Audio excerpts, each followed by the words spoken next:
Bonjour tout le monde. Très heureux de vous voir nombreux aujourd'hui pour ce deuxième rendez-vous du Réseau Racine, un événement important pour le jeune réseau en déploiement qu'est le Réseau Racine. Donc, pour la présentation d'introduction aujourd'hui, je vais y aller comme suit. Donc, d'abord, je vais vous parler des gens qui font le Réseau Racine, donc les gens qui sont engagés dans le réseau. Et ensuite, je vais parler un petit peu, donc, les membres du réseau, les gens qui participent à la gouvernance du réseau. Et ensuite, je vais présenter un peu le bilan de ce qui a été réalisé au courant de la dernière année et ce qui s'en vient au courant de la prochaine année pour terminer, comme ma collègue l'a mentionné, avec un aperçu du guide qui sera publié prochainement. Donc, un petit rappel de la mission du réseau Racine. Donc, qu'est-ce qui unit les membres du réseau Racine? C'est quoi? Qu'est-ce qui oriente l'ensemble de ces activités? Bien, c'est une mission qui est en 3 volets. Donc, favoriser les liens et les échanges entre les incubateurs, faire la promotion des incubateurs et veiller à la représentation de leurs intérêts, et appuyer le démarrage de nouveaux incubateurs qui sont complémentaires à ceux qui sont déjà existants. Donc, c'est un résumé un peu. La mission est un peu plus longue que ça. Donc, pour les membres du réseau Racine, actuellement, ben, on a 3 catégories de membres dans le réseau Racine, dans l'OBNL. Les membres utilisateurs qui sont en fait les incubateurs, les membres partenaires et de soutien qui appuient la mission du réseau, puis les membres aspirants agriculteurs qui ont de l'intérêt pour les activités du réseau et qui aspirent à s'établir en agriculture.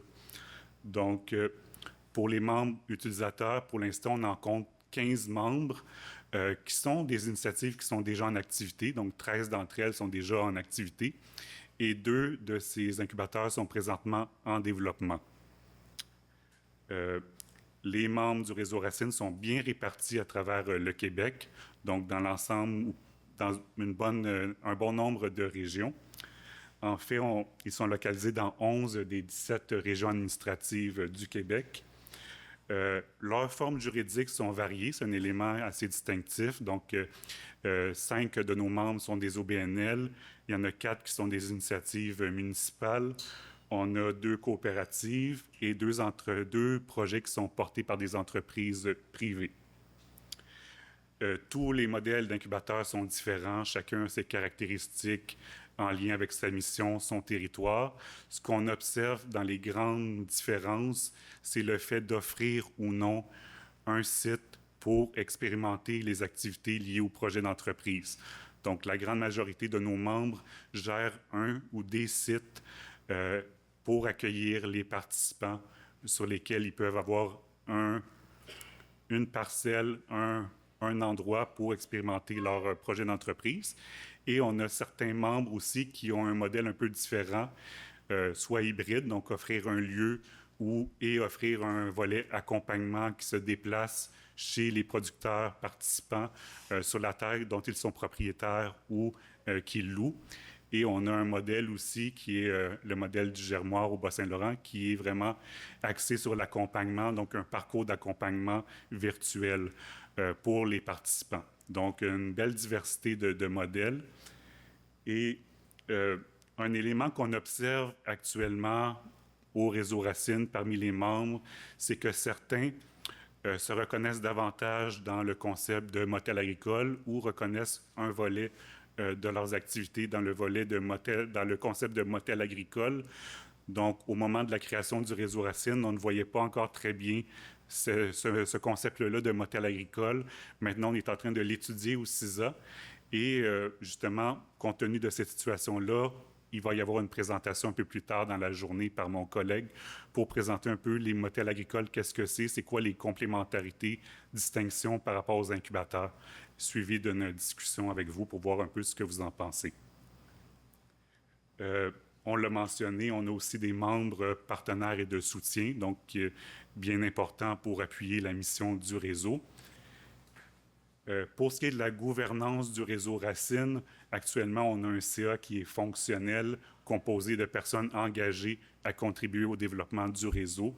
Donc, je vais les nommer. On a Fanny Delisle, qui est gestionnaire propriétaire du projet collaboratif Lac-en-Brousse. On a Ginette Archambault, qui est directrice de l'Avant-Champ, qui est un dispositif de soutien à l'établissement localisé à Boisbriand, dans les Laurentides.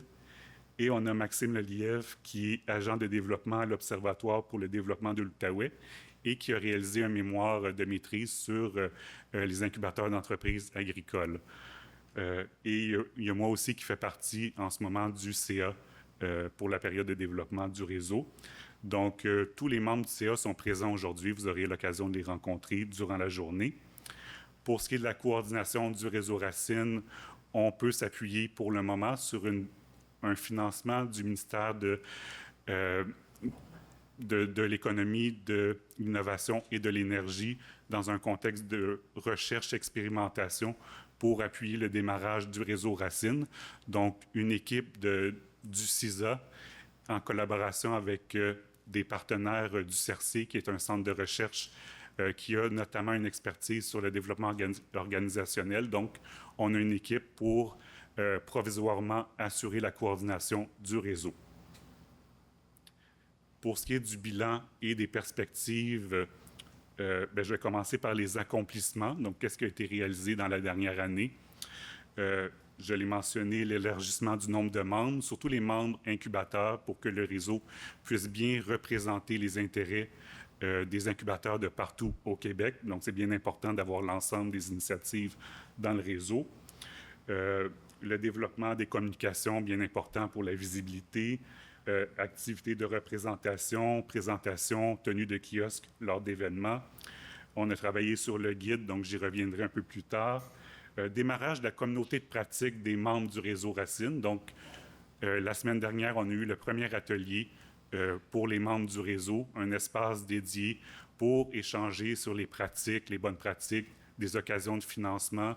Donc, cet atelier-là, le premier avait pour thème le financement et la pérennisation de l'incubateur. Donc, on avait rassemblé une grande majorité des membres lors d'une rencontre de 2 heures pour discuter un peu de tout ça. Et puis, bien sûr, il y a l'organisation de l'événement d'aujourd'hui qui fait partie des activités de la dernière année. Pour ce qui est des actions à venir, il y a le fait de...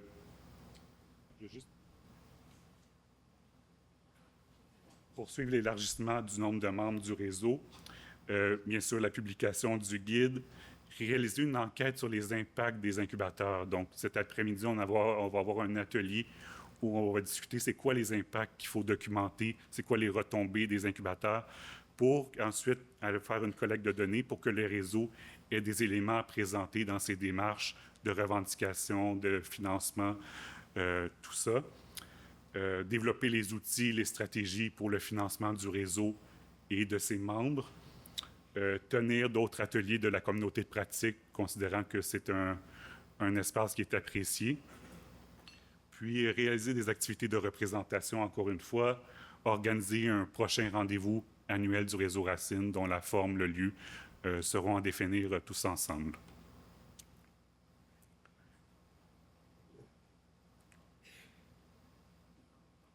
Donc, pour terminer la présentation, comme on l'a dit, un aperçu du guide qui sera publié prochainement.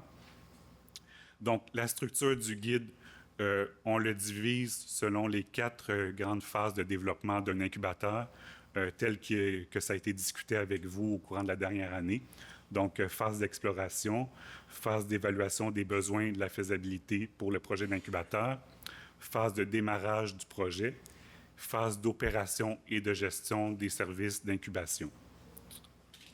Donc, qu'est-ce qu'on va retrouver dans le guide? Des bonnes pratiques, des enjeux à considérer à ces différentes phases, des listes d'organisation, de ressources utiles, quelques fiches de cas pour voir des exemples de modèles d'incubation, comment est-ce que ça peut prendre forme, ces services-là. Donc, pour la collecte de données, pour les personnes qui étaient présentes l'an dernier à l'événement, on avait un atelier qui visait justement à déterminer c'est quoi les contenus qu'on doit retrouver dans ce guide. Et à partir de là, l'équipe du CISA a réalisé des entretiens avec beaucoup de gestionnaires d'incubateurs pour voir un peu c'est quoi les bonnes pratiques, les enjeux à considérer aux différentes étapes de la vie de l'incubateur. Et c'est surtout ça que je vais vous présenter aujourd'hui pour terminer ma présentation. Donc, un peu en rafale, quelques éléments qui ont été mentionnés par les gestionnaires d'incubateurs.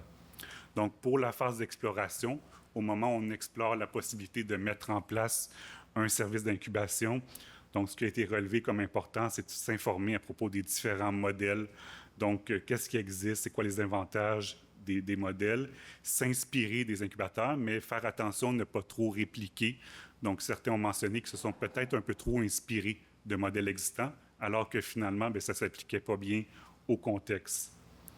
Ensuite, identifier, consulter les alliés naturels et moins naturels d'un projet d'incubateur, donc ne pas réfléchir isolément, donc consulter un petit peu les organisations concernées pour voir un peu c'est quoi leur point de vue sur la pertinence d'un projet comme celui-là.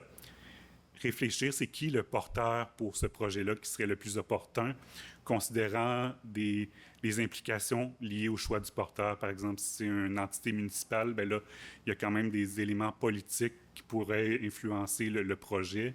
Si c'est un OBNL, bien, ça peut donner accès à certains financements. Donc, considérer les implications liées au porteur.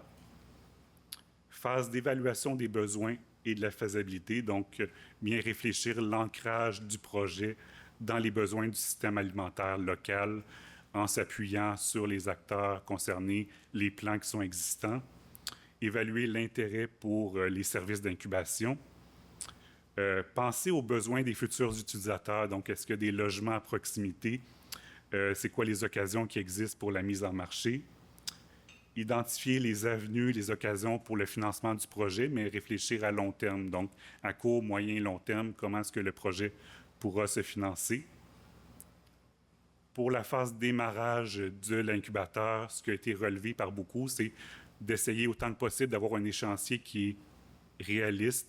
Donc, plusieurs ont mentionné que leur échéancier est un petit peu trop serré, donc ça crée un peu des délais qui n'étaient pas prévus, notamment pour la préparation du sol, donc prévoir 1 an pour préparer le sol.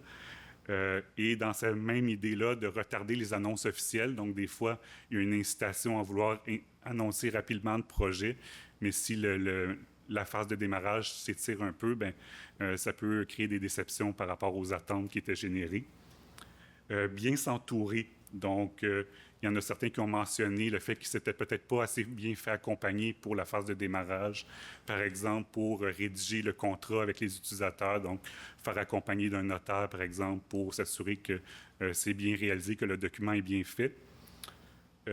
Structurer la gouvernance collective de l'incubateur selon la forme juridique qui est choisie et penser, réfléchir au pouvoir qui est accordé aux participants. Donc, bien c'est intéressant de pouvoir les impliquer dans les décisions. Des fois, il peut y avoir des enjeux de conflit d'intérêts entre le projet collectif, le projet individuel qui est hébergé à l'incubateur. Donc, c'est un aspect qui a été relevé par quelques-uns.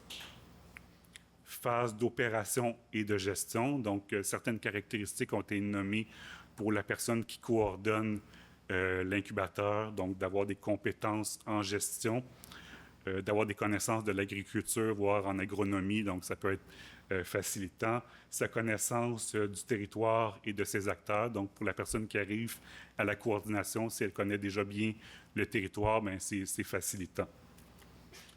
Soutenir la ressource à la coordination, donc il y en a certains qui ont mentionné que le poste de coordination d'un incubateur, des fois, ça vient avec un certain isolement, le sentiment de devoir opérer seul l'ensemble de l'initiative, donc d'avoir un conseil d'administration, un comité aviseur, des gens sur lesquels on peut s'appuyer pour certains questionnements, pour avoir des suggestions, c'est toujours aidant.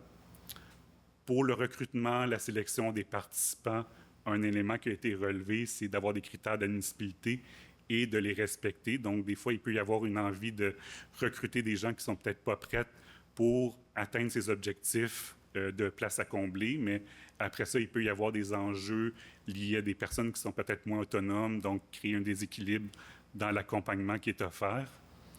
Et finalement, développer la culture évaluative, donc au-delà du bilan annuel, évaluer les divers impacts retombés de l'incubateur pour avoir des éléments à présenter aux partenaires pour conserver leur engagement dans le projet. Donc, c'est un peu en rafale des éléments qui seront un peu plus détaillés dans le guide, qui se basent sur des témoignages qu'on a pu obtenir dans des entretiens avec des gestionnaires d'incubateurs. Donc, on finalise actuellement le guide pour une publication au courant des prochains mois avec un lancement sous forme de webinaire. Donc, si vous êtes abonné à l'infolette, bien, vous aurez accès à toute l'information pour la publication et la présentation de cette première publication du réseau. Donc voilà, je vous souhaite une belle journée pleine d'apprentissage.